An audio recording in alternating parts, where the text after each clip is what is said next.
하나님 말씀 보시겠습니다. 하나님 말씀은 요한복음 4장 43절에서 54절까지의 말씀입니다. 하나님 말씀은 요한복음 4장 43절에서 54절까지 말씀.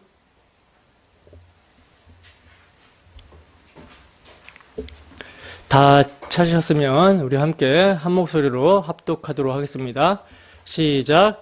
이틀이 지남에 예수께서 거기를 떠나 갈릴리로 가시며 친히 증언하시기를 선지자가 고향에서는 높임을 받지 못한다 하시고 갈릴리에 이르심에 갈릴리인들이 그를 영접하니 이는 자기들도 명절에 갔다가 예수께서 명절 중 예루살렘에서 하신 모든 일을 보았음이더라.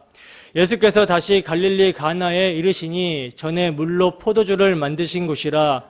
왕의 신하가 있어 그의 아들이 가버나움에서 병들었더니 그가 예수께서 유대로부터 갈릴리로 오셨다는 것을 듣고 가서 청하되 내려오셔서 내 아들의 병을 고쳐주소서 하니 그가 거의 죽게 되었습니다.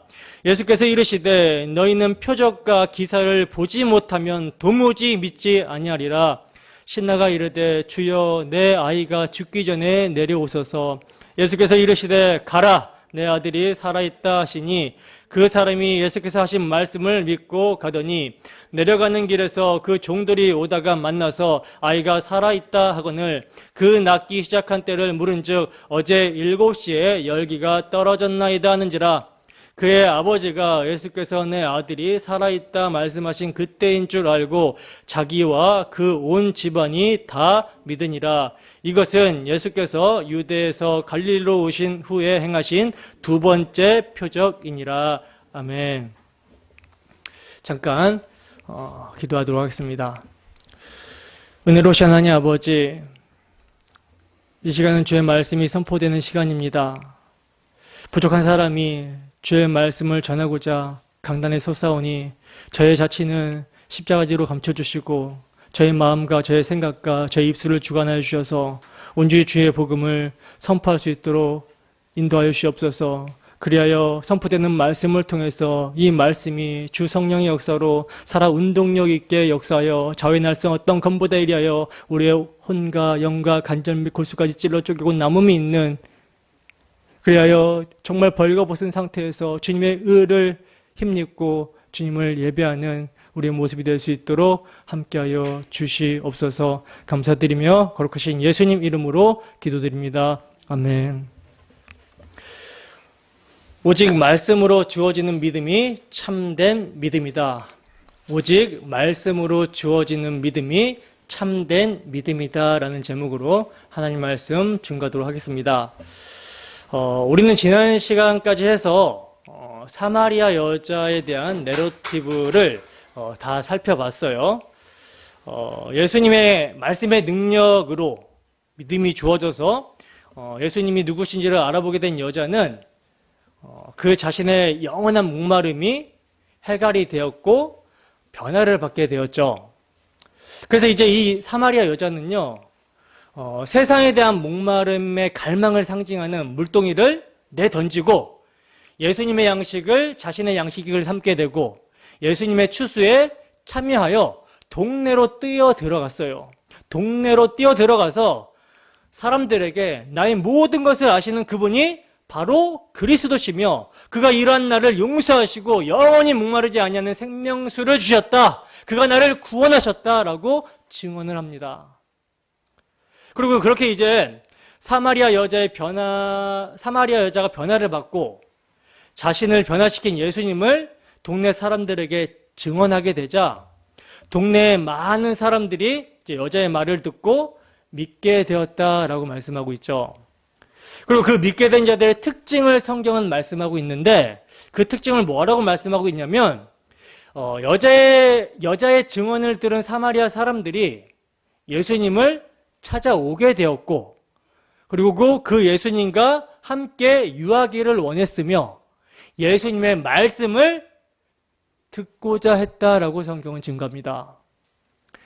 여러분, 이게 전도를 받고 믿게 된 자들의 정상적인 반응인 거죠.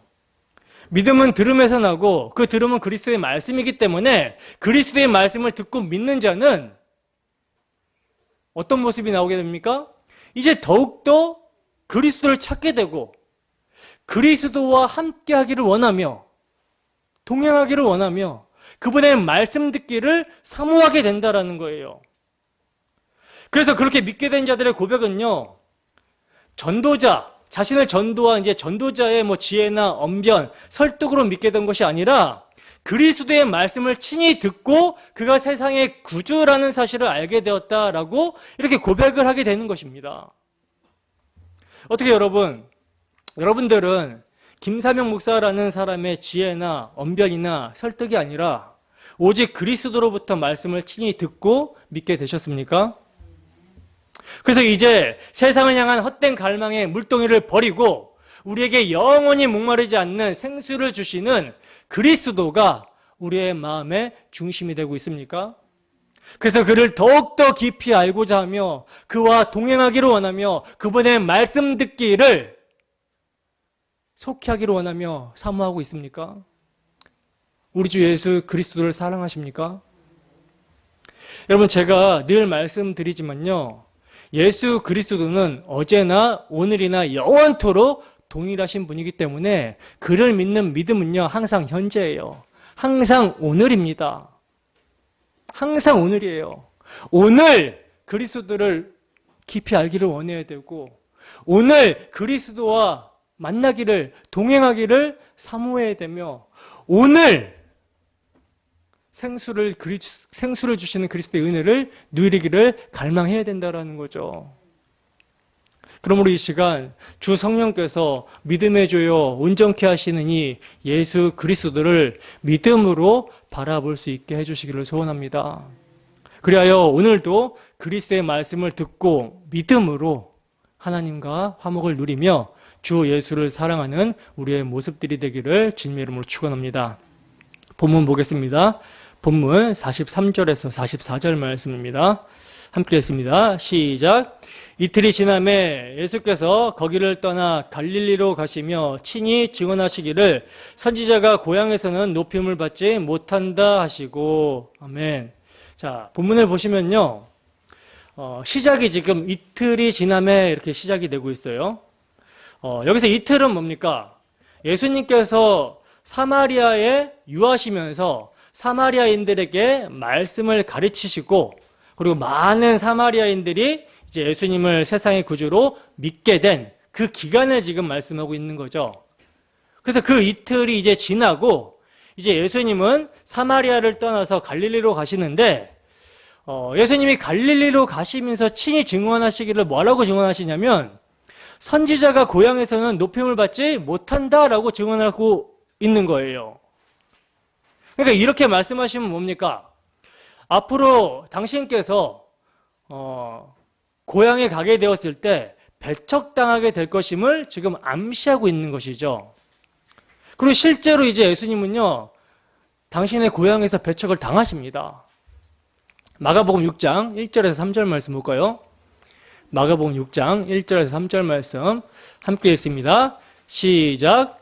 예수께서 거기를 떠나서 고향으로 가시니 제자들도 따르니라. 안식일이 되어 회당에서 가르치시니 많은 사람이 듣고 놀라 이르되 이 사람이 어디서 이런 것을 얻었느냐? 이 사람이 받은 지혜와 그 손으로 이루어지는 이런 권능이 어찌 됨이냐? 이 사람이 마리아의 아들 목수가 아니냐? 야고보와 요셉과 유다와 시몬의 형제가 아니냐? 그 누이들이 우리와 함께 여기 있지 아니하냐? 하고 예수를 배척한지라. 아멘. 자, 보시면요, 예수님께서 고향으로 가셨다라고 그래요. 그죠? 고향으로 가셨다 그래요. 그리고 안식일이 되어서 회당에서 가르치셨다라고 하는데 많은 사람들이요, 예수님의 가르치심에 놀랍니다. 듣고 놀랐어요. 근데 여러분, 그 가르침에, 예수님의 가르침에 듣고 놀랐다면 그 가르침을 그대로 받아들이면 되잖아요. 그렇지 않습니까? 그대로 받아들이면 되는데, 그러나 놀란 그들의 반응은요, 자기들에게 가르치는 예수라는 사람이 하잘것없는 마리아의 아들이고 또 목수며 또 예수님의 형제들이 그들이 누군지 잘 알고 있었고 현재도 그들과 함께 거하고 있다라는 사실 때문에 예수님을 배척합니다. 예수님을 배척하더라는 거예요. 본문 45절입니다. 함께 읽습니다. 시작. 갈릴리에 이르심에 갈릴리인들이 그를 영접하니 이는 자기들도 명절에 갔다가 예수께서 명절 중 예루살렘에서 하신 모든 일을 보았음이더라. 아멘. 자, 보시면 여러분 분명 예수님은요 사마리아를 떠나서 갈릴리로 가시면서 뭐라고 증언하셨어요? 선지자가 고향에서는 높임을 받지 못한다라고 말씀하셨잖아요. 그렇게 말씀하셨고 이를 통해 당신이 고향에서 당하시게 될 배척을 암시하셨다는 거예요. 그리고 실제 배척을 당하시는 것을 지금 우리는 마가복음을 통해서 확인했습니다. 그죠? 근데 오늘 본문을 보시면 예수님께서 갈릴리에 이르셨을 때 갈릴리인들이 어떤 반응을 보이고 있습니까? 예수님을요 영접을 하고 있다는 거예요. 예수님을 영접하고 있습니다. 과연 여러분 이것이 지금 무엇을 의미하는 것일까요? 분명 예수님은 고향에서 배척당하실 것이라고 말씀하셨는데 이들은 지금 예수님을 영접하고 있다는 거죠. 그러나 여러분 이들의 영접은 진짜 영접이 아니라는 거죠. 왜냐하면 성경은 이들이 예수님을 영접한 이유를 말씀하고 있는데 그 이유를 뭐라고 말씀하고 있냐면 자기들도 명절에 갔다가 예수께서 명절 중 예루살렘에서 하신 모든 일을 보았기 때문이라고 말씀합니다. 그러니까 갈릴리 사람들이 예수님을 영접하고 환영한 이유가 뭡니까? 예수님께서 예루살렘에서 행하신 기적을 보고 주님을 영접한 거라는 거죠. 여러분 우리는 이러한 자들을 2장에서도 봤었죠. 요한복음 2장 살펴봤을 때도 봤는데 요한복음 2장 23절에서 24절 말씀입니다. 자, 함께 있습니다. 시작. 6월절에 예수께서 예루살렘에 계시니 많은 사람이 그의 행하시는 표적을 보고 그의 이름을 믿었으나 예수는 그의 몸을 그들에게 의탁하지 아니하셨으니 이는 친히 모든 사람을 아심이요. 아멘. 자, 그러니까 여러분 예수님을 믿는다라고 하는 사람들 중에는요 예수님이 행하시는 어떤 신기한 기적을 보고 믿는 사람들이 있다라는 거예요. 그러나 여러분 성경은 그들의 믿음이 온전한 믿음이 아니라고 말씀합니다. 왜냐하면 예수님께서 행하시는 표적은 어떤 의미입니까? 예수님께서 행하시는 표적은 뭘 가리키는 거죠? 자기 백성을 저들의 죄에서 구원하시는 요나의 표적을 가리키고 있는 것인데 때문에 표적을 제대로 봤다면 뭘 해야 돼요? 자기 죄를 깨닫고 회개해야 되는 것이죠. 그러나 여러분 예수님의 표적을 본 많은 사람들이요 그 표적을 보고 예수님을 자기들이 생각하는 꿈과 비전을 이루어줄 그런 메시아로 믿은 거예요. 그런 메시아로 따라다닌 것입니다. 그러니까 다윗의 왕국을 재건하여 로마의 압제에서 자신들을 벗어나게 해줄 경제적, 군사적, 정치적 메시아로 믿고 따라갔다라는 것이죠. 그리고 자신들은 그런 메시아를 받아들일 준비가 되어 있다라고 하는 거예요. 왜? 왜냐하면 자신들은 메시아의 도래를 위해서 열심히 누구보다도 열심히 율법을 지켜왔다라는 거죠. 그러니 이들에겐 뭐가 없어요? 자신들이 죄인이라는 인식, 더군다나 회개해야 된다라는 인식이 없는 것입니다. 그래서 성경은 이것은 믿음이 아니다라고 말씀하고 있다는 거예요. 자, 요한복음 1장 12절입니다. 함께 읽습니다. 시작.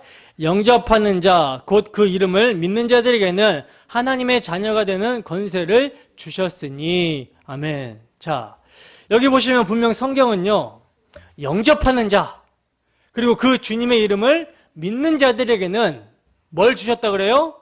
하나님의 자녀가 되는 권세를 주셨으니 라고 이렇게 말씀하면서 확언을 하고 있어요. 근데 여러분 우리가 살펴봤지만 예루살렘에서도 주님을 믿는다라고 하는 자들이 있었고요. 오늘 본문에도 보면 갈릴리 사람들이 주님을 영접하고 있죠. 그러나 여러분 주님은요, 그들이 자신을 환영하며 영접한 것이 아니라고 하실 뿐만 아니라 그들에게 당신의 몸을 의탁하지도 않고 계시는 것입니다. 여러분, 우리는 여기서 이제 아주 중요한 메시지를 확인해 볼 수가 있는데, 그게 뭐냐면 이 세상에는요, 교회당에 출입하면서 나는 예수를 믿고 예수를 영접했다라고 하는 사람들이 많이 있지만, 그러나 주님은 그들 모두를 성도라고 부르지 않는다라는 것입니다. 친히 모든 사람들을 다 아시기 때문에 속지 않으신다라는 거예요. 아무리 자신들이 나는 주님을 믿는다고 하고 주님을 영접했다라고 하며 주님을 환영하면서 금방이라도 주님을 자신의 왕을 삼을 것 같이 따라다니는 모습을 보인다 할지라도, 예수님께서 행하신 어떤 기적을 보고 자기들의 욕망을 이루기 위해서, 자신들의 유익을 위해 예수님을 믿고 영접한 것이라면 그러한 믿음, 그러한 영접은 가짜라는 것입니다. 그들의 중심이, 마음의 중심이 요나의 표적, 전도에 미련한 것, 그 십자가의 마음에 끌리지 않는다면 다 가짜 믿음이며 가짜 영접이라는 거예요. 그래서 주님이 선지자가 고향에서는 환영을 받지 못한다라고 말씀하신 직후에 갈릴리에서 표적을 본 사람들이 주님을 환영하며 영접하는 장면이 오늘 본문에 등장을 하고 있는 것입니다. 그건 가짜 영접이라는 거죠. 그 가짜 영접을 성경은 이렇게 폭로하고 있어요. 누가복음 4장 24절에서 29절 말씀입니다. 함께 읽습니다. 시작. 또 이르시되 내가 진실로 너희에게 이르노니 선지자가 고향에서는 환영을 받는 자가 없느니라. 내가 참으로 너희에게 이르노니 엘리야 시대에 하늘이 3년 6개월간 닫히어 온 땅에 큰 흉년이 들었을 때에 이스라엘에 많은 과부가 있었으되 엘리야가 그중 한 사람에게도 보냄을 받지 않고 오직 시돈 땅에 있는 사렙다의 한 과부에게 뿐이었으며, 또 선지자 엘리야 때에 이스라엘에 많은 나병 환자가 있었으되 그 중에 한 사람도 깨끗함을 얻지 못하고 오직 수리아 사람 나만 뿐이었느니라.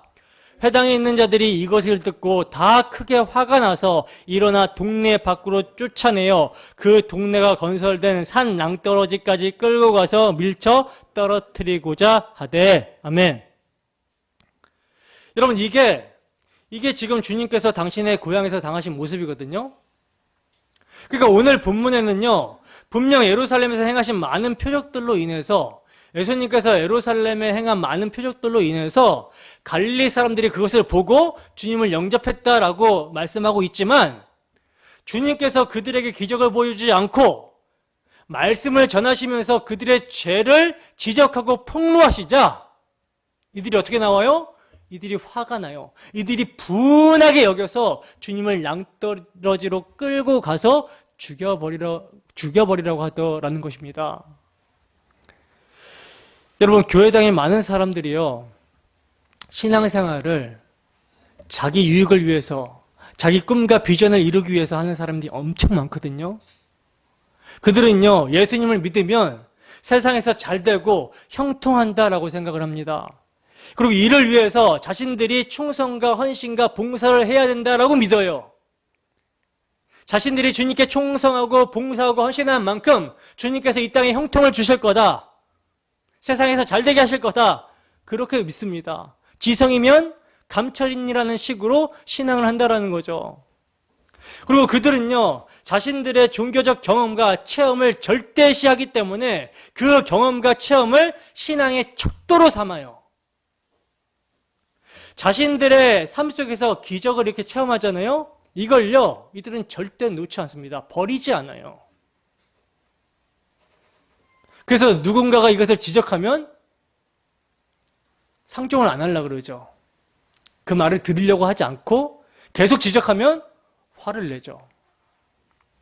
근데 여러분, 성경은요, 그러한 자들은 자신들의 삶 속에 기적이 일어나지 않고 자기들에게 유익이 되지 않으면 언제든지 예수님을 살해할 수 있는 사람들이라고 경고합니다. 그래서 신비주의, 기적을 따라가는 것이 위험하다고 제가 말씀을 드리는 거예요.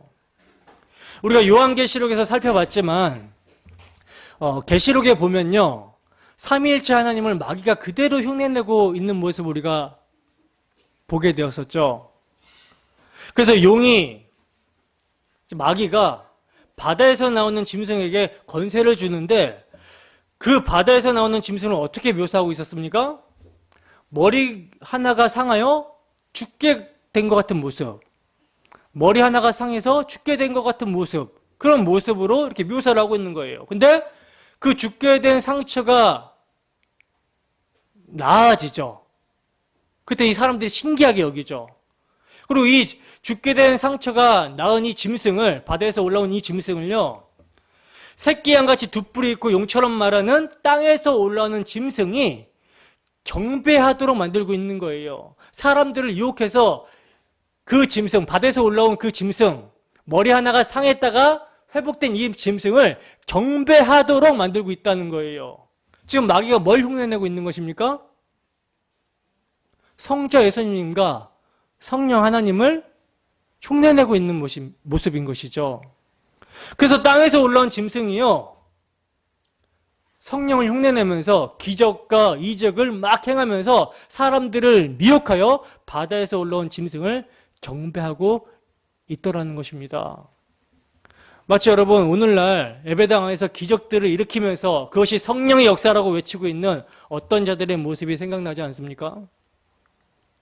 그래서 여러분, 주님은요, 말세 때에 이적과 기사를 행하며 성도까지라도 미혹하게 할 거짓 선지자들을, 적그리스도들을 조심하라고 누누이 경고하며 말씀하셨던 것입니다. 바울 사도는 이렇게 말씀하고 있어요. 데살로니가 후서 2장 9절에서 14절 말씀. 데살로니가 후서 2장 9절에서 14절 말씀 함께 했습니다. 시작. 악한 자의 나타남은 사탄의 활동을 따라 모든 능력과 표적과 거짓 기적과 불의의 모든 속임으로 멸망하는 자들에게 있으리니 이는 그들이 진리의 사랑을 받지 아니하여 구원함을 받지 못함이라. 이러므로 하나님이 미혹의 역사를 그들에게 보내사 거짓 것을 믿게 하심은 진리를 믿지 않고 불의를 좋아하는 모든 자들로 하여금 심판을 받게 하려 하심이라. 주께서 사랑하시는 형제들아, 우리가 항상 너희에게 관하여 마땅히 하나님께 감사할 것은 하나님이 처음부터 너희를 택하사 성령에 거룩하게 하심과 진리를 믿음으로 구원을 받게 하심이니 이를 위하여 우리의 복음으로 너희를 부르사 우리 주 예수 그리스도의 영광을 얻게 하려 하심이니라. 아멘. 자, 보세요 여러분, 예수를 믿는다고 하면서도요, 그 예수님이 누구시며 그 예수님이 어떠한 일을 하셨는지에 관심을 갖는 것이 아니라 기적을 쫓고 종교적 체험을 의존하며 세상의 형통을 추구하기 위해서 예수를 믿는다고 교회당에 출입한 사람들은요, 아무리 자신들의 입으로 예수님을 믿는다 말하고 내가 예수님을 영접했다라고 말해도 그 사람은요, 예수님을 영접한 적이 없거나 믿지 않는 사람의 가능성이 농후한 거예요. 근데 만약 이런 모습이었다 할지라도 그가 진리의 사랑을 받는 자면요, 복음으로 부르시는 주께로 반드시 돌아오게 되어 있다라는 것이죠. 계속해서 그렇게 신앙생활을 할 수 없어요. 복음을 전해보면 압니다. 복음은요, 인간의 혈과 육을 완전히 부숴버리거든요. 그래서 성령이 임하지 않고는 복음을 받아들일 수가 없어요. 그래서 복음을 전했을 때 정말 회개하고 자신의 모든 종교적인 행위, 종교적인 체험 이런 것들을 내려놓고 예수를 믿게 되는 자가 있는가 반면 그 알량한 자기 종교적 체험과 자기 의를 지키고자 대적하는 자들이 있다니까요. 근데 여러분, 그렇게 대적하는 자들 중에서도요, 하나님께서 택하신 자들이 있을 수 있죠. 그죠? 진리의 사랑을 받은 자들이 있을 수 있다는 거예요. 근데 그들은요, 복음을 대적하면 대적할수록 박살납니다. 그리고는 결국에는 천부여 의지 없어서 손들겁니다 하고 항복하게끔 하나님께서 만드신다라는 거예요. 성경의 대표적인 사람이 누굽니까? 바울 사도죠. 그리고 우리 모두들도 사실 그런 경험하지 않았습니까? 종교적인 신비적인 체험, 경험, 이런 것들을 붙들고 신앙의 척도로 삼고 있지 않았습니까? 율법의 의를 붙들고 그것을 신앙의 척도로 삼지 않았습니까? 그러나 진리의 사랑을 받게 되면 이런 것들이 무너지고 부서지고 하나님께서 반드시 십자가로 다 이루셨다 하신 그리스도께로 인도하신다라는 거예요. 손들고 정말 천부의 의지 없어서 손들고 옵니다. 그 고백하게 만드신다라는 거죠. 여러분들은 어디에 속해 있습니까? 진리의 사랑을 받는 쪽에 속해 있습니까? 그런 모습이 우리의 모습이 되기를 주님의 이름으로 축원합니다. 물론 여러분, 성도의 삶에 기적이 없다라는 것은 아니에요. 하나님은요, 우리의 아버지가 되시기 때문에 사방으로 우겨싸임을 당하는 자리에서 정말 기적적으로 건져주시기도 하시고요. 세상의 의사들도 손 놓은 불치병에서도 낫게 해주시기도 합니다. 그리고 이렇게 말씀을 듣다가 병이 고쳐지기도 하고 기적적으로 내게 있는 문제들이 해결되는 일도 있다는 거예요. 그러나 참된 성도는요, 시선을 거기에 빼앗기지 않는다라는 거죠. 참된 성도는 거기에 시선을 빼앗기지 않는다니까요. 그런 일이 일어날 때는요, 하나님께서 나의 모든 삶을 다스리고 있다라는 것을 체휼케 해주시는 거예요. 그렇기 때문에 그것 자체가 간증이 될 수가 없습니다. 왜냐하면 하나님은요, 성도의 모든 삶을 주관하셔서 아들을 믿고 영생케 하시는 일에 관심이 있기 때문이라는 거예요. 그래서 성도는 모든 상황 속에서 뭐에 관심을 가져야 된다? 그리스도의 말씀에 관심을 가져야 된다는 거죠. 모든 일을 통해서 그리스도의 십자가에 나타난 하나님의 영광을 바라봐야 되며 그 영광을 드러내는 자로 살기 위해 힘써야 되는 것입니다. 그리스도인의 삶에는요, 여러분, 우연이란 없어요. 모든 것이 하나님의 간섭하심 아래 일어나고 이루어지는 일입니다. 그러므로 여러분, 우리가 자연스럽다고 이렇게 생각하는 것은요, 자연스럽다라고 생각하는 것들이 있잖아요. 근데 그게 결코 자연스러운 것이 아니라는 거죠. 그러니까 기적적으로 어떤 일이 일어나야 그것만이 기적이 아니라 우리가 태어난 거 얼마나 그 기적입니까? 생명이 태어나게 된 거 얼마나 기적입니까? 우리가 태어나고 또 예수님의 말씀에 키가 한 자라도 우리가 우리의 의지로 자라게 할 수 없다라고 그러잖아요. 키가 자라고 숨을 쉬고 말하고 먹고 마시는 모든 일상이요, 하나님의 은혜로 일어나는 기적이라는 것이죠. 더 나아가 진짜 기적은요, 우리의 죄의 문제를 해결해 주시고자 임마누엘 하시고 우리의 죄를 전가받고 죄인이 되시고 죄인의 대표로 죄에 대한 하나님의 진노와 저주를 십자가에 받아 죽으심으로 우리를 구원하신 예수를 우리가 믿게 된 거, 엄청난 기적입니다. 하나님의 아들이 육신을 입고 이 땅 가운데 오신 것도 엄청난 기적이고, 그분께서 우리의 죄를 전가받고 십자가에 저주받아 죽으신 것도 기적이고, 그분께서 우리에게 의를 주시기 위해서 부활하신 것도 기적인데, 더 큰 기적은 그 예수를 믿고 우리가 구원을 받게 된 거, 거듭나게 된 거, 이게 정말로 기적이라는 거예요. 엄청난 기적입니다. 그래서 예수를 말미암아 거듭나서 하나님과 화목하게 되었고 참 소망이 생겼다라는 거, 이게 진짜 기적이라는 거예요.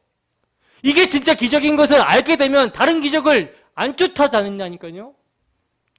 근데 이게 기적이라는 사실을 모르니까, 이게 얼마나 엄청난 사건인지를 모르니까 엉뚱한 것을 찾아 헤매는 거예요. 그러므로 성도의 삶에 나타나야 되는 진짜 기적은요, 성도의 신앙 성숙에 필요한 진짜 기적은 세상 것들이 부족하고 없는 상태에서도 다른 이들처럼 절망하거나 낙담하지 않고 그 상황 속에서도 기뻐하며 찬양하는 거, 이게 기적입니다. 다른 말로 세상 사람들이 원하는 기적이 일어나지 않는데도 그 속에서 기뻐하며 감사하는 삶, 그것이야말로 하나님께서 성도의 삶에 베푸시는 진짜 기적이라는 거예요. 여러분, 우리는요, 왕의 신하의 아들을 고치시는 사건을 바로 이러한 관점으로 살펴봐야 한다는 것입니다.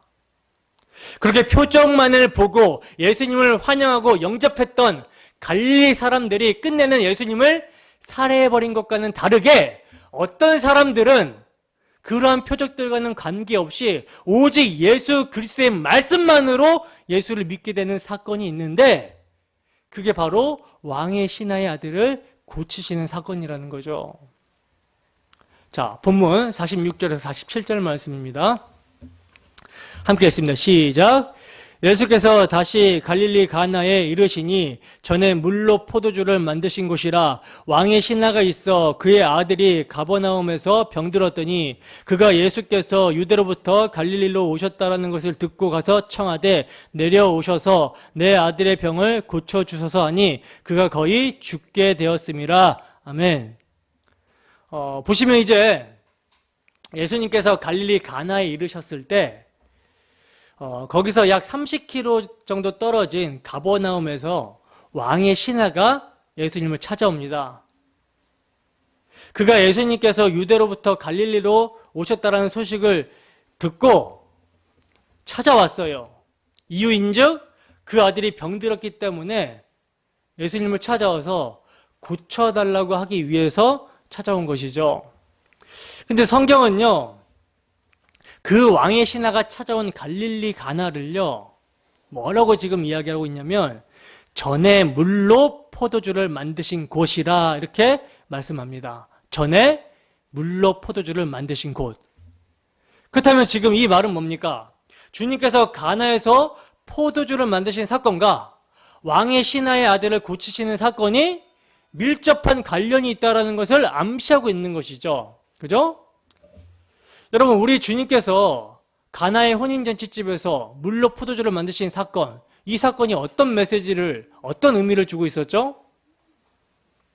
진정한 혼인잔치집의 즐거움은 유대의 형식적인 종교로, 즉 율법의 행위로, 율법으로 회복되는 것이 아니라 오직 예수 그리스도의 보혈로만이 잔치의 즐거움은 회복되어진다. 다른 말로 예수 그리스도의 죽으심과 부활만이 어린 양의 혼인잔치, 하나님 나라는 비로소 완성이 될 수 있다라는 그런 메시지, 그런 의미를 이야기하고 있었던 거예요. 그래서 이게 세메이온, 첫 표적이었죠.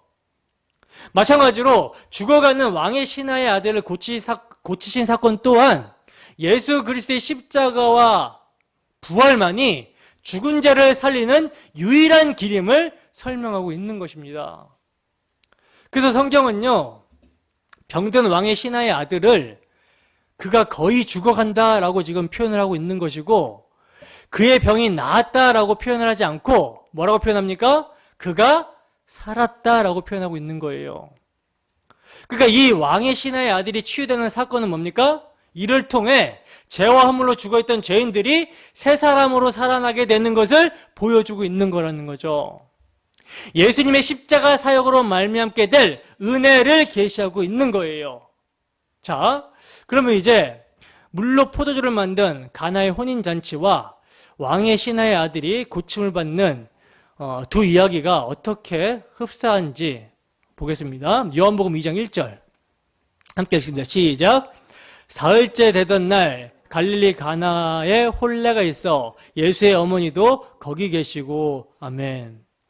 자, 보시면 요한 사도는요, 갈릴리 가나의 혼인잔치를 설명하면서 굳이 별로 필요할 것 같지 않은 사흘이라는 단어를 동원하고 있는데, 왕의 신하의 아들을 고치시는 사건에도요, 사흘이라는 표현이 등장을 하고 있거든요. 뭐 직접적인 표현은 아니지만 간접적으로 등장을 하고 있어요. 본문 43절입니다. 읽어보세요. 시작. 이틀이 지남에 예수께서 거기를 떠나 갈릴리로 가시며. 아멘. 보시면 예수님께서 사마리아에서 이틀 동안 거하시다가 그 기간이 지남에, 즉 이제 사흘째 되던 날 주님께서 갈릴리 가나로 들어가셨다라는 말이에요. 여러분, 하나님의 구속사역은요, 의미적으로 볼 때 인간의 타락으로 말미암아 무질서로 엉망이 되어버린 창세기의 셋째 날을 회복하시는 거거든요. 그러니까 때문에 그 성경의 사흘이라는 단어는요, 뭐와 관련이 되어 있냐면 구속과 관련이 된 단어예요. 구속과 관련된 단어. 그래서 예수님도 죽으시고 며칠 만에 부활하시죠? 사흘 만에 부활하신 것이고, 요나도 물고기 뱃속에 며칠 있다가 토해냄을 받습니까? 사흘 만에 토해냄을 받죠. 따라서 우리는요, 그 사흘이라는 단어 속에서 뭘 읽어낼 수 있어야 되냐면, 가나의 혼인잔치에서 물로 포도주를 만든 사건이나 왕의 신하의 아들을 예수님께서 고치신 사건, 이 두 사건이 공이 모두 하나님의 백성들의 구속에 관한 이야기라는 것을 읽어낼 수 있어야 된다는 거예요. 여러분, 이 두 이야기의 흡사한 점은요, 이것 말고도 많은데, 이 점을 이제 아더핑크 목사님이 굉장히 통찰력 있게 보셨거든요. 우선 두 이적 다 주님께서 그 이적을 구하는 사람을 책망하는 것으로 시작을 하고 있다 그래요. 그러니까 첫 번째 경우는 뭡니까? 예수님께서 예수님의 어머니 마리아를 이제 책망하셨다면, 오늘 본문의 경우는 뭡니까? 왕의 신하에 대한 지금 책망을 하면서 시작을 하고 있죠. 그리고 두 사건 모두 다 주님께서 말씀만으로 표적을 보이세요. 말씀만으로. 그리고 두 사건 모두 종들이 그 표적의 최초 목격자입니다. 그리고 결정적인 공통점은 뭐냐면 두 사건 모두 다 표적을 통해서 예수님을 믿는 자들이 생기는 것으로 끝이 나고 있다는 거예요. 그래서 가나의 혼인잔치의 표적으로는 누가 믿게 되었다 그럽니까? 제자들이 믿게 되었다라고 그러고, 왕의 신하의 아들이 고침을 받는 표적에서는 왕의 신하와 그 집안의 모든 사람들이 예수님을 믿게 되었다라고 말씀하고 있는 것이죠. 그러니까 이 두 사건은 모두 어떻게 예수를 믿는 자들이 생겨나게 되는가에 관한 이야기라는 거예요. 여러분, 우리는 1장 마지막 부분에서 표적의 책이 어떻게 시작하는지를 살펴봤었잖아요. 어떻게 시작이 되었었습니까? 예수님께서 나다나엘에게 뭐라 그러셨어요? 하늘이 열리고 인자 위로 하나님의 사자들이 오르락 내리락 하는 것을 보게 될 것이다 라고 말씀하셨잖아요. 이 말씀을 하시고 2장부터 12장까지 표적의 책이 열리게 된다는 거예요. 표적의 책. 그래서 요한복음에서 나오는 모든 표적들은요, 죄인들에게 막혔던 그 하늘, 하나님과 단절이 되었던 그 하늘, 죄인들에게 막혔던 하늘이 어떻게 열리게 되는지 그 내용을 담고 있는 것입니다. 따라서 오늘 본문도 뭐겠어요? 주님의 십자가의 공로로 하늘이 열리게 되고 예수를 믿는 자들이 생겨나게 되는 복음의 이야기라는 것이죠. 자, 그렇게 이제 왕의 신하가 예수님이 유대에서 가나에 오셨다라는 소식을 듣고 가버나움에서 가나로 불원천리 예수님을 찾아 달려옵니다. 그래서 죽어가는 아들을 살려달라고 간구를 하고 있는 거예요. 자, 그러자 그 죽어가는 아들을 살려달라는 왕의 신하에게 주님은 어떻게 말씀하십니까? 굉장히 좀 매몰차게 야단을 치시죠. 본문 48절입니다. 함께 읽습니다. 시작. 예수께서 이르시되 너희는 표적과 기사를 보지 못하면 도무지 믿지 아니하리라. 아멘. 여러분, 지금 48절이 오늘 본문의 핵심이거든요. 오늘 본문의 핵심인데 예수님의 이 말씀은요, 표적을 보고 주님을 영접한 갈릴리 사람들을 포함하여 기적을 바라고 찾아온 왕의 신하를 책망하시는 말씀인가 동시에 죄인들의 구원은 오직 예수 그리스도의 십자가와 부활로만 가능하다라는 복음의 선포입니다. 여러분, 성경에서 표적, 세메이온이라는 단어는요, 두 가지 의미로 쓰이거든요. 표적이 이제 두 가지 의미로 쓰이는데, 우선 첫 번째로는요, 인간들이 자신들의 욕망을 따라 보고 싶어하고 경험하고 싶어하는 기적과 이사라는 부정적인 의미로 쓰이기도 하고요. 또 이 표적이란 말은요, 예수 그리스도의 십자가 부활을 상징하는 가리키는 긍정적인 의미로도 쓰이고 있다는 거예요. 후자의 긍정적인 의미로서 표적이라는 단어가 쓰인 곳이 요한복음 6장인데 함께 읽어보겠습니다. 요한복음 6장 26절입니다. 함께 읽습니다. 시작. 예수께서 대답하여 이르시되 내가 진실로 진실로 너희에게 이르노니 너희가 나를 찾는 것은 표적을 본 까닭이 아니요 떡을 먹고 배부른 까닭이로다. 아멘. 여러분, 이 말씀은 이제 주님께서 오병이어로 이렇게 표적을 보이시자 우리가 주님을 왕 삼으려고 이렇게 쫓아다닐 때 주님께서 그들에게 하신 말씀이거든요. 우리 주님께서는 주님을 임금 삼으려고 쫓아온 자들에게 뭐라고 말씀하시냐면, 너희는 오병이어의 기적을 통해 표적을 봤어야 되는데 그 표적은 보지 못하고 배부른 것에만 관심을 두고 있구나 라는 책망을 하신 말씀이에요. 그러니까 여기서의 표적은 표적을 꼭 봐야 되는 것으로 긍정적인 의미에서 쓰이고 있는 것이죠. 자, 여러분, 오병이어의 기적은요, 오병이어의 기적은 예수님의 십자가의 죽으심과 부활로 하나님의 백성들에게 주어지게 될 하늘 풍요를 설명하는 표적이었어요. 하늘의 떡으로 오신 인자의 살과 피를 먹어야 산다라는 그것을 가리키는 표적이었습니다. 근데 어리석은 사람들은요, 그 기적 속에 들어있는 표적을 보지 못하고 단순히 먹고 배부른 것에만 열광하면서 예수님을 임금 삼으려고 쫓아다닌 거라는 거죠. 그래서 주님께서는 그 무리들에게, 야, 너희들 제발 표적을 봐라. 내가 행한 표적 가운데 있는 그 의미, 표적을 봐라. 그 속에 담긴 십자가 복음을 봐라. 이렇게 말씀하신 거라는 거예요. 그러므로 여러분, 예수 그리스도께서 행하신 모든 표적들은요, 전부 다 예수님이 누구시며 그가 왜 오셨는지 설명하여 하나님의 백성들로 하여금 그 사실을 믿게 하기 위한 거였어요. 그렇기 때문에 그런 의미에서의 표적은 반드시 뭐 해야 된다? 봐야 된다라는 것이죠. 마태복음 12장 38절에서 40절 말씀입니다. 마태복음 12장 38절에서 40절 말씀 함께 읽습니다. 시작.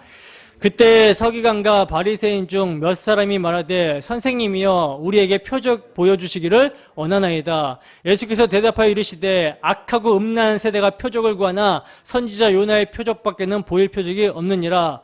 요나가 밤낮 사흘 동안 큰 물고기 뱃속에 있었던 것 같이 인자도 밤낮 사흘 동안 땅속에 있으리라. 아멘.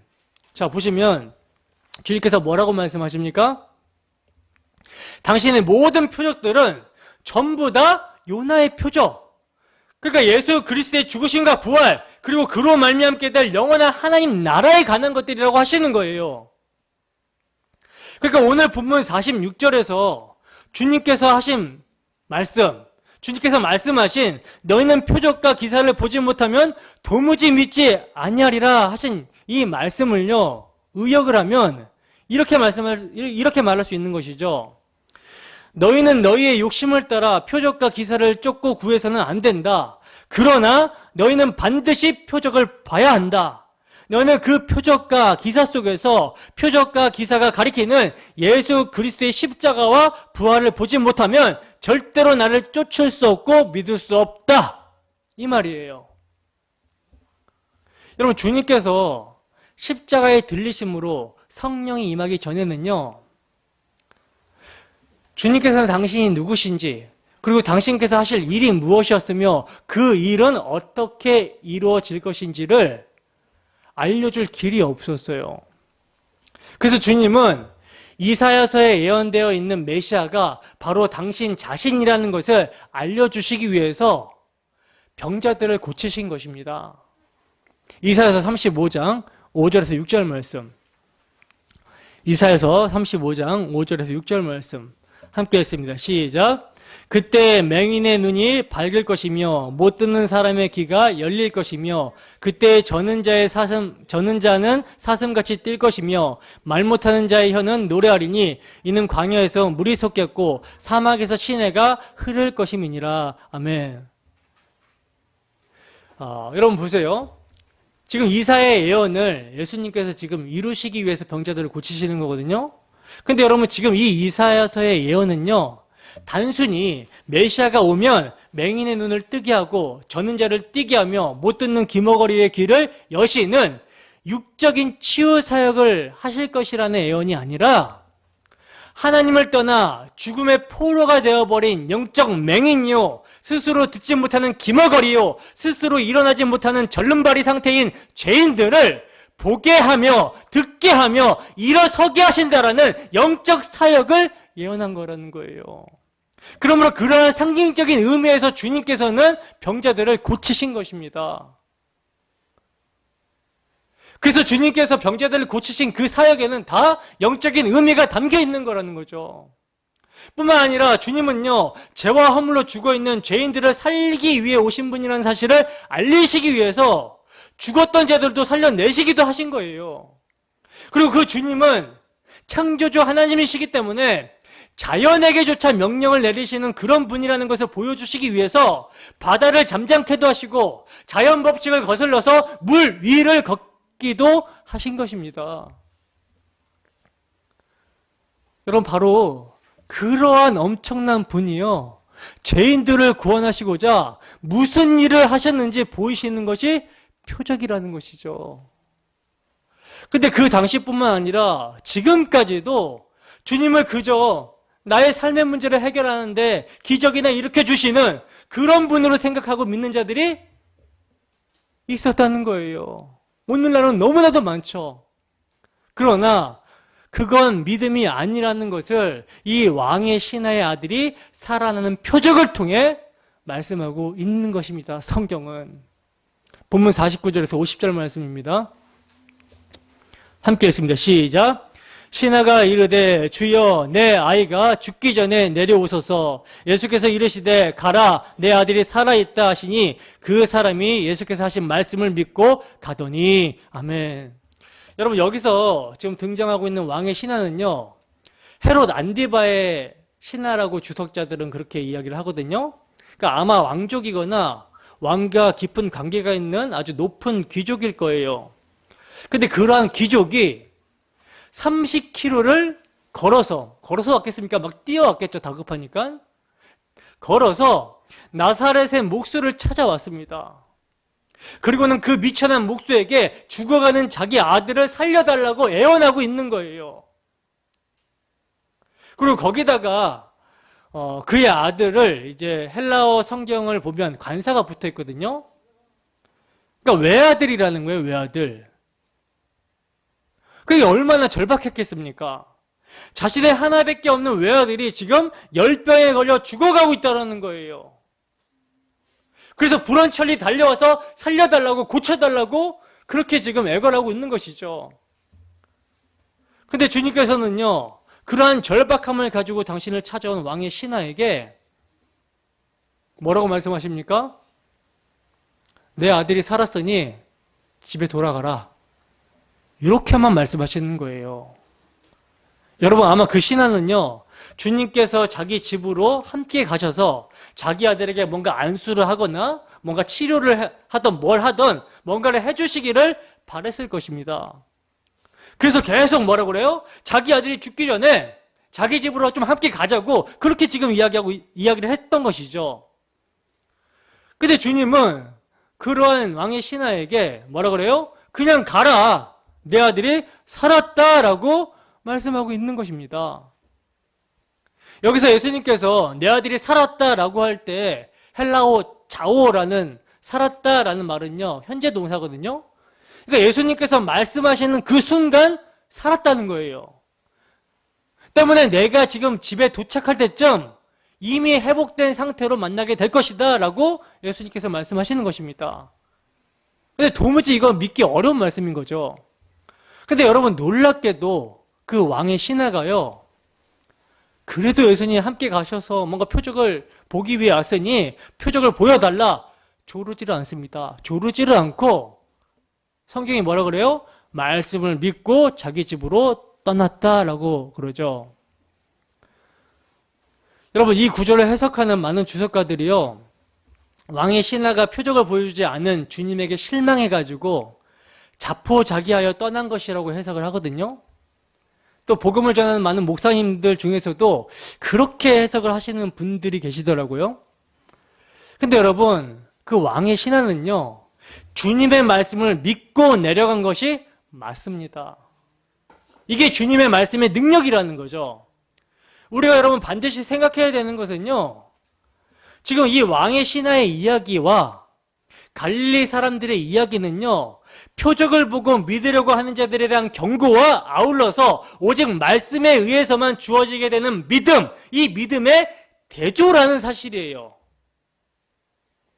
그러니까 갈릴리 사람들은 끝까지 표적만을 쫓다가 망하게 되지만 표적을 보지 못하고도 말씀만을 믿고 돌아간 자에게 그 말씀이 실제로 표적이 되어 실현이 되고 온 가족이 믿음의 자리로 부르심을 잊게 되었다라는 내용이 오늘 본문의 내용입니다. 본문 51절에서 53절입니다. 함께 읽습니다. 시작. 내려가는 길에서 그 종들이 오다가 만나서 아이가 살아있다거늘 그 낳기 시작한 때를 물은즉 어제 7시에 열기가 떨어졌다 하는지라. 그의 아버지가 예수께서 내 아들이 살아있다 말씀하신 그때인 줄 알고 자기와 그 온 집안이 다 믿으니라. 아멘.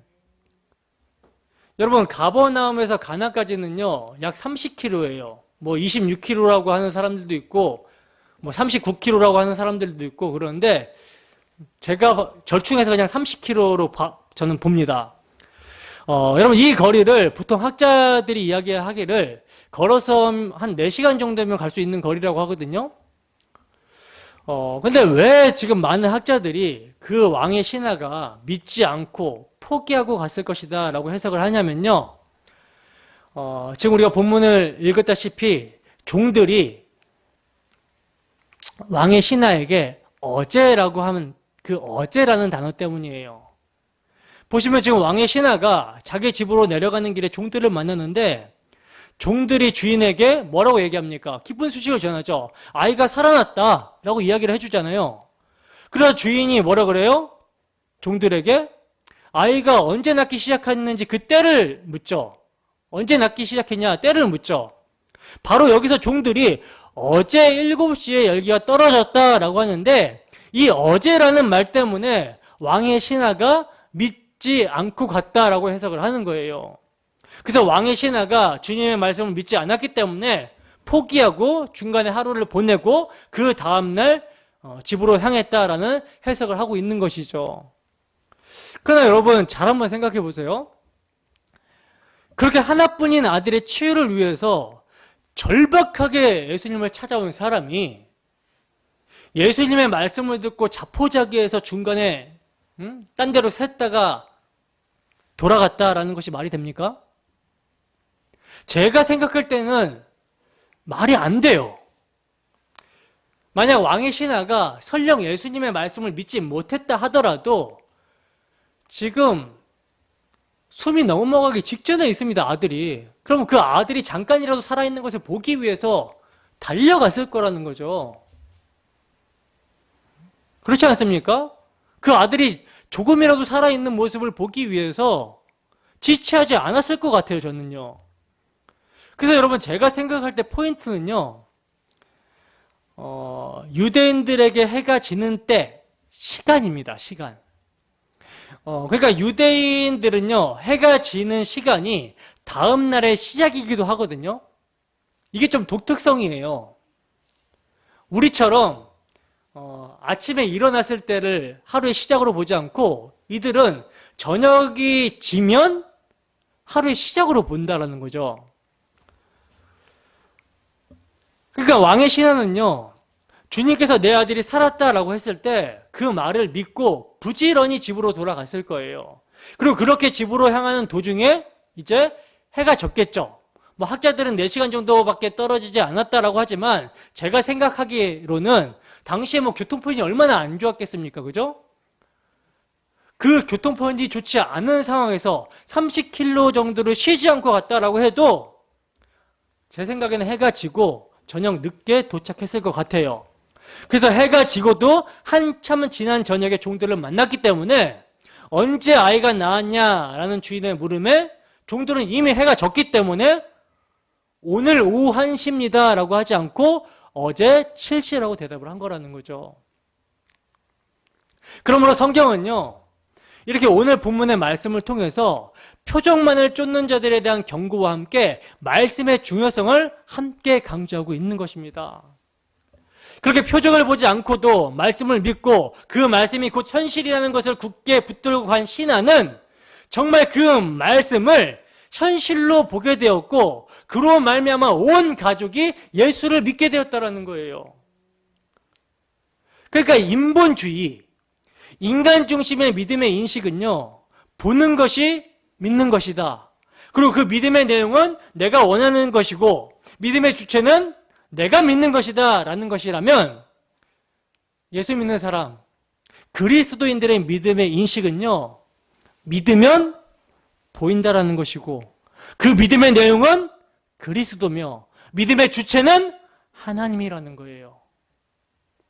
그러므로 여러분, 믿음의 기도라는 것은요, 언약을 믿고 기도하는 것이고요, 내 뜻이 아니라 내 뜻이 부인되고 주님의 뜻이 서는 것, 다른 말로 그리스도를 믿는 믿음에 연합되어 살아가는 것을 말하는 거예요. 이게 기도입니다. 그래서 하나님은요, 우리의 모든 간구를 뭐에 근거하여? 말씀에 근거하여 우리의 영적 유익과 성장을 위해 응답하신다는 거죠. 그래서 모든 것이 합력하여 선을 이루도록 하나님은 우리의 믿음에 끊임없이 답을 하고 계신다는 것입니다. 그리고 여러분, 또 한 가지 오늘 본문 말씀에서 얻을 수 있는 중요한 메시지가 있는데 그게 뭐냐면요, 왕의 신하의 가족들이 믿음을 얻게 된 계기예요. 왕의 신하의 가족들이 믿음을 얻게 된 계기. 왜 우리도 믿음을 얻게 된 계기가 있잖아요. 그죠? 왕의 신하의 가족들이 믿음을 얻게 된 계기. 여러분, 왕의 신하의 가족들이 믿음을 얻게 된 계기가 무엇이었습니까? 사랑하는 아들의 열병이었어요. 생각해 보세요. 사랑하는 아들이 열병으로 죽어가고 있을 때 그 가족들은 아마 세상에서 자기들이 가장 불행한 사람이라고 여겼을 것입니다. 생각했을 거라는 거죠. 그러나 왕의 신하는요, 그 아들의 질병, 그 아들의 죽어가는 그 고통으로 인해서 주님을 찾게 되었고 그로 말미암아 결국 어떻게 됐어요? 온 가족이 주님을 만나게 되었다는 것입니다. 이게 중요한 메시지죠. 따라서 여러분, 우리는요, 우리의 삶 속에서 일어나는 고통스러운 일들이 우리에게 유익이 될 수 있다는 것을 잊으면 안 된다는 거예요. 우리의 좁은 소견으로 어떻게 하나님의 지혜를 이해할 수 있겠습니까? 그렇기 때문에 믿음이에요. 우리가 정말 예수를 믿고 죄로 말미암아 영원한 지옥의 형벌에서 심판에서 구원을 받았다라는 확신이 있다면, 나 같은 죄인이 예수 그리스도의 십자가 공로로 구원을 받았다라는 믿음이 주어지게 되었다면, 그래서 그 믿음으로 우리가 살아가고 있다면 우리에게 주어진 모든 일은요, 하나님의 섭리 가운데 최고의 선이며 최고의 복입니다. 믿으십니까? 그래서 우리는 모든 일에 주님의 역사하심을 기대하며 감사함으로 인내하며 소망을 주님께 둘 수 있다는 거죠. 여러분, 사도 바울이 로마서 1장에서 하나님의 저주를 어떻게 표현합니까? 사도가 로마서 1장에서 하나님의 저주를 어떻게 표현하고 있죠? 인간들이 하고 싶은 대로 내버려 두는 것을 저주로 표현하고 있어요. 하나님이 간섭하지 않고 그대로 그냥 내버려 두는 것을 저주로 표현하고 있습니다.